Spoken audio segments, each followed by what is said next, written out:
شروع اللہ کا نام لے کر جو بڑا مہربان نہایت رحم والا ہے۔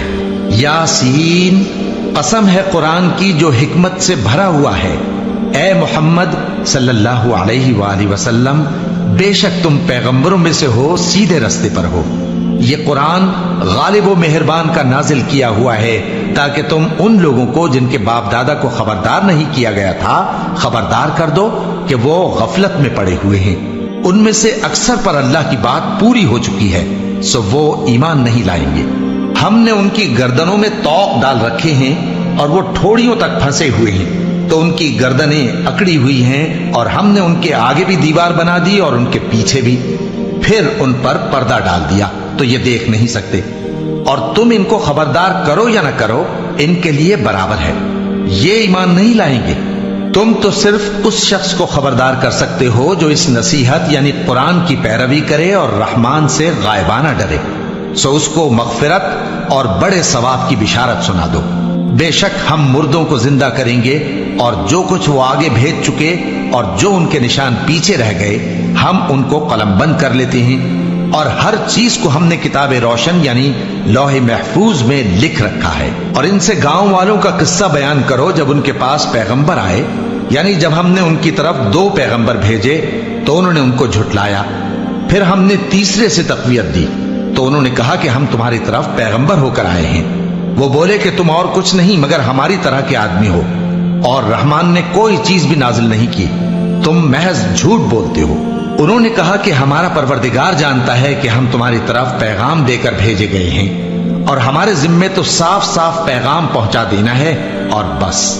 وہ بولے کہ ہم تم کو اپنے لیے منحوس سمجھتے ہیں، اگر تم باز نہ آؤ گے تو ہم تمہیں سنسار کر دیں گے اور تم کو ہم سے دکھ دینے والا عذاب پہنچے گا۔ انہوں نے کہا کہ تمہاری نحوست تمہارے ساتھ ہے، کیا اس لیے کہ تم کو نصیحت کی گئی؟ نہیں، بلکہ تم ایسے لوگ ہو جو حد سے تجاوز کر گئے ہو۔ اور شہر کے پرلے کنارے سے ایک آدمی دوڑتا ہوا آیا، کہنے لگا کہ اے میری قوم، پیغمبروں کے پیچھے چلو، ایسوں کے جو تم سے صلہ نہیں مانگتے اور وہ سیدھے رستے پر ہیں۔ اور میں کیوں اس ذات کی پرستش نہ کروں جس نے مجھے پیدا کیا اور اسی کی طرف تم کو لوٹ کر جانا ہے؟ کیا میں اس کو چھوڑ کر اوروں کو معبود بناؤں کہ اگر رحمان مجھے نقصان پہنچانا چاہے تو ان کی سفارش مجھے کچھ بھی فائدہ نہ دے سکے اور نہ وہ مجھے چھڑا ہی سکیں؟ تب تو میں کھلی گمراہی میں پڑ گیا۔ میں تو تمہارے پروردگار پر ایمان لایا ہوں، سو میری بات سن رکھو۔ حکم ہوا کہ بہشت میں داخل ہو جا۔ بولا کاش میری قوم کو پتا چل جائے کہ میرے رب نے مجھے بخش دیا اور مجھے عزت والوں میں شامل کیا، اور ہم نے اس کے بعد اس کی قوم پر کوئی لشکر نہیں اتارا اور نہ ہم اتارنے والے تھے۔ وہ تو صرف ایک چنگھاڑ تھی، سو وہ اس سے ناگہاں بجھ کر رہ گئے۔ بندوں پر افسوس کہ ان کے پاس جب کوئی پیغمبر آتا تو وہ اس سے تمسخر ضرور کرتے۔ کیا انہوں نے نہیں دیکھا کہ ہم نے ان سے پہلے بہت سے لوگوں کو ہلاک کر دیا تھا؟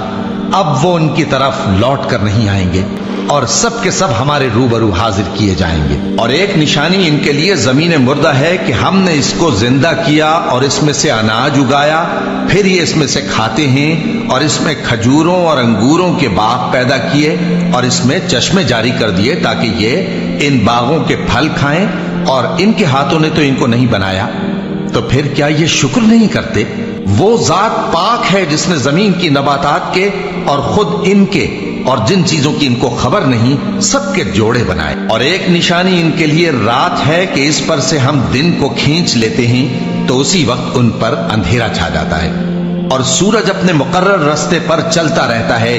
یہ اس غالب و دانا کا مقرر کیا ہوا اندازہ ہے۔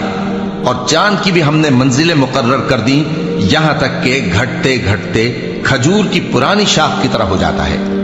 نہ تو سورج ہی سے یہ ہو سکتا ہے کہ چاند کو جا پکڑے، اور نہ رات ہی دن سے پہلے آ سکتی ہے، اور سب اپنے اپنے مدار میں تیر رہے ہیں۔ اور ایک نشانی ان کے لیے یہ ہے کہ ہم نے ان کی اولاد کو بھری ہوئی کشتی میں سوار کیا، اور ان کے لیے ویسی ہی اور چیزیں پیدا کی جن پر یہ سوار ہوتے ہیں، اور اگر ہم چاہیں تو ان کو غرق کر دیں، پھر نہ تو ان کا کوئی فریاد رس ہو اور نہ ان کو رہائی ملے، مگر یہ ہماری رحمت اور ایک مدت تک کے فائدے ہیں۔ اور جب ان سے کہا جاتا ہے کہ جو تمہارے آگے اور جو تمہارے پیچھے ہے اس سے ڈرو تاکہ تم پر رحم کیا جائے، اور ان کے پاس ان کے پروردگار کی طرف سے کوئی نشانی نہیں آتی مگر اس سے منہ پھیر لیتے ہیں۔ اور جب ان سے کہا جاتا ہے کہ جو رزق اللہ نے تم کو دیا ہے اس میں سے خرچ کرو، تو کافر مومنوں کے متعلق کہتے ہیں کہ بھلا ہم ان لوگوں کو کھانا کھلائیں جن کو اگر اللہ چاہتا تو خود کھلا دیتا، تم تو کھلی گمراہی میں ہو۔ اور کہتے ہیں اگر تم سچ کہتے ہو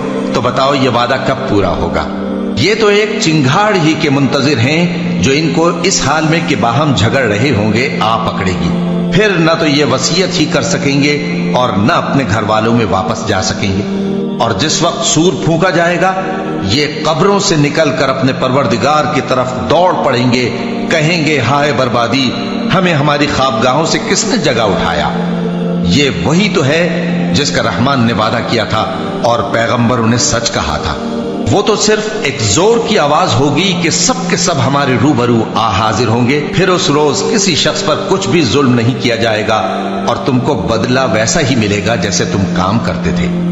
اہل جنت اس روز عیش و نشاط کے مشغلے میں خوش ہوں گے، وہ بھی اور ان کی بیویاں بھی سایوں میں تختوں پر تکیے لگائے بیٹھے ہوں گے، وہاں ان کے لیے میوے ہوں گے اور جو وہ منگوائیں گے ان کو ملے گا۔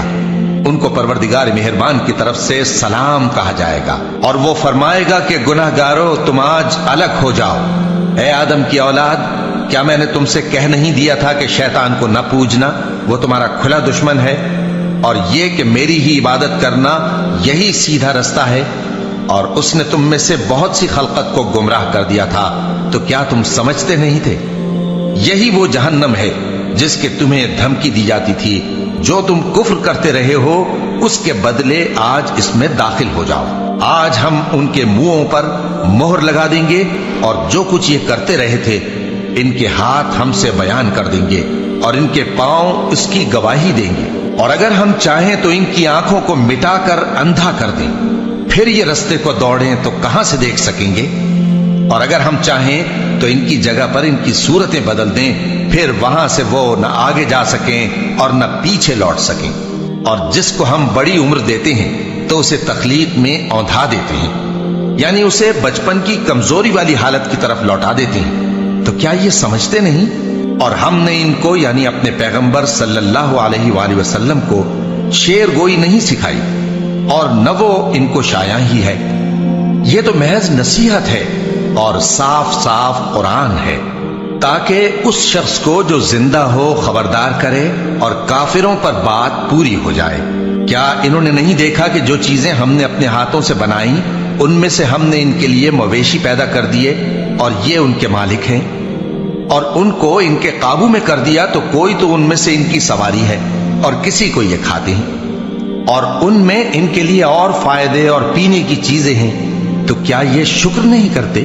اور انہوں نے اللہ کے سوا اور معبود بنا لیے ہیں کہ شاید ان سے ان کو مدد پہنچے، مگر وہ ان کی مدد کی ہرگز طاقت نہیں رکھتے، اور وہ ان کی فوج بنا کر حاضر کیے جائیں گے تو ان کی باتیں تمہیں غمناک نہ کر دیں۔ یہ جو کچھ چھپاتے اور جو کچھ ظاہر کرتے ہیں ہمیں سب معلوم ہے۔ کیا انسان نے نہیں دیکھا کہ ہم نے اس کو نطفے سے پیدا کیا، پھر وہ تڑاک پڑاک جھگڑنے لگا اور ہمارے بارے میں مثالیں بیان کرنے لگا اور اپنی پیدائش کو بھول گیا، کہنے لگا کہ جب ہڈیاں بوسیدہ ہو جائیں گی تو ان کو کون زندہ کرے گا؟ کہہ دو کہ ان کو وہ زندہ کرے گا جس نے ان کو پہلی بار پیدا کیا تھا، اور وہ ہر طرح کی تخلیق کو جانتا ہے، وہی جس نے تمہارے لیے سبز درخت سے آگ پیدا کی، پھر تم اس کی ٹہنیوں کو رگڑ کر ان سے آگ نکالتے ہو۔ بھلا جس نے آسمانوں اور زمین کو پیدا کیا، کیا وہ اس بات پر قادر نہیں کہ ان کو پھر ویسے ہی پیدا کر دے؟ کیوں نہیں؟ اور وہ تو سب کچھ پیدا کرنے والا کامل علم والا ہے۔ اس کی شان یہ ہے کہ جب وہ کسی چیز کا ارادہ کرتا ہے تو اس سے فرما دیتا ہے کہ ہو جا، تو وہ ہو جاتی ہے۔ وہ ذات پاک ہے جس کے ہاتھ میں ہر چیز کی حکومت ہے، اور اسی کی طرف تم کو لوٹ کر جانا ہے۔